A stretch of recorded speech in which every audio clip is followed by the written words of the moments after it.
Welcome back to That Dad Guy. It's July the 9th, 2022, and it's another week of answering some questions. There's a few that came in, so it won't be a very long video, I don't think, but it still should be a good video, and all the questions are important to me, so we're going to answer what has come in. Now, outside, it's 22 degrees, it's sunny, so finally we've had a break in the thunderstorms we've been having and the rain that's been drizzling in or pouring down the last week or so. So I'm very glad that today and tomorrow look like they're going to be sunny days. There's some activities going on in town. I want to try to get to them. We will see if I can actually do that, but I'll get to that after. First, we're going to start with the questions. And thanks for tuning in again and liking, subscribing, doing all those fun things, and especially on these videos, commenting so we can have more of the videos.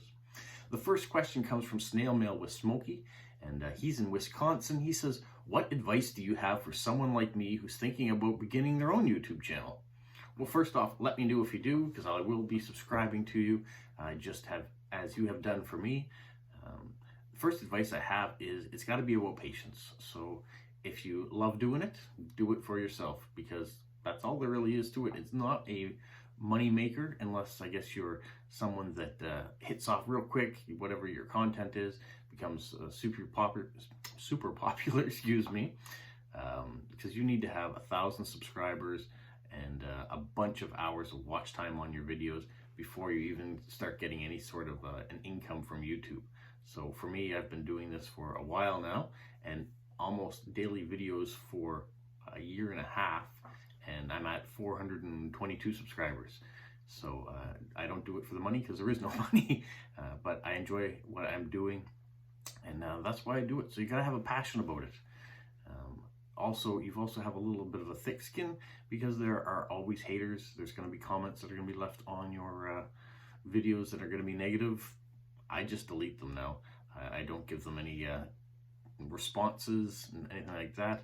I have done a couple of videos along the way about being kind, and I don't know if it makes a difference, but I do it because I enjoy it, and so make sure if you do it, you're doing it because you enjoy it. So that's my advice. Be patient with it. Do it for you and not for potential income. And don't pay any mind to the haters. Just delete the comments if you get any. All right, moving on. So I have one from Shara, and she's in British Columbia. She says, growing up, did you have a role model or a mentor type person that you looked up to? Who was this and why? And he's still the same person today. If not, who is it now? I would say I never really had role models other than my father. My father was a kind gentleman, is a kind gentleman. So he's been very honest, and I think that's part of the role model I've looked up to, is that you want to try to be true to yourself, be kind to those that are around you, make sure that what persona you put out there is the persona that you are. So he's been a good role model. He's been great for our family, and I don't think I need like role models like actors or musicians or any of those. They have no bearing on who I am. They don't shape who I am. I know a lot of people say, oh, mine is a sports figure, or mine is a... If they have no personal attachment to you, don't know who you are, don't know your birth date, don't know what makes you sad or comforts you when you're in that state, they're not a role model. They're just a person you would like to emulate. And I guess that's something, if you want to aspire to a career or something, that's one thing, but don't let that define who you are on the inside, because you don't know who those people are. They can be different than what can outwardly be shown. So that's my advice about role models. Make sure it's someone that knows you and is moving in a positive direction. So hopefully that answers it, Shara. All right, my last question, only 3 this week, comes from Wendy here in town, and she says, what was your first car, your favorite, and maybe you don't like cars, so they don't matter to you. So my first car, I would say my first car, was a 1990 Dodge Shadow. That was purchased, my mother purchased that car, or my parents purchased that car 13 days after my 16th birthday. It wasn't for me, it was for my mother, but after I got my license at 16, that was the car I used all the time. My official first car that I paid for was a 1990, same year, even though I bought this one used though. So a 1990 Acura Integra. It was cool. It was low to the ground. Loved that car. It was fast, which I guess maybe you don't need when you're younger, but it kind of had a sporty look to it at the time. I really liked it. It was great. We moved from the east coast of Canada to the west coast in Vancouver in that car with our German Shepherd Husky dog, me and my wife. She wasn't my wife at the time, but we moved out west, and that's when we got married, is shortly after that. So it was the start of our life together, and that was great. We replaced that car with a Nissan Pathfinder, brand new Nissan Pathfinder, 1999. Our dog had passed away, and we decided that we needed a distraction, and we also needed probably a newer, bigger vehicle. So we went with an SUV and loved that car as well. Drove it down to California from Vancouver, had our first big trip down to San Francisco and the surrounding areas and it was great for us. We moved back across the country in that vehicle. My father and I drove that back across after my wife flew home with our daughter, and yeah, had some great vehicles along the way. Have some nice ones now. My Fiat 500, love that little car. What's my favorite of all the cars I have? Probably my Fiat 500 has been the favorite of all of them. I have sentimental value to the Acura Integra. The Fiat 500, it's a 2012, so it was brand new when we got it. It was new to the market. Fiat had just come back into North America at that point, and I love the look of it. I like the look of cars that aren't around everywhere.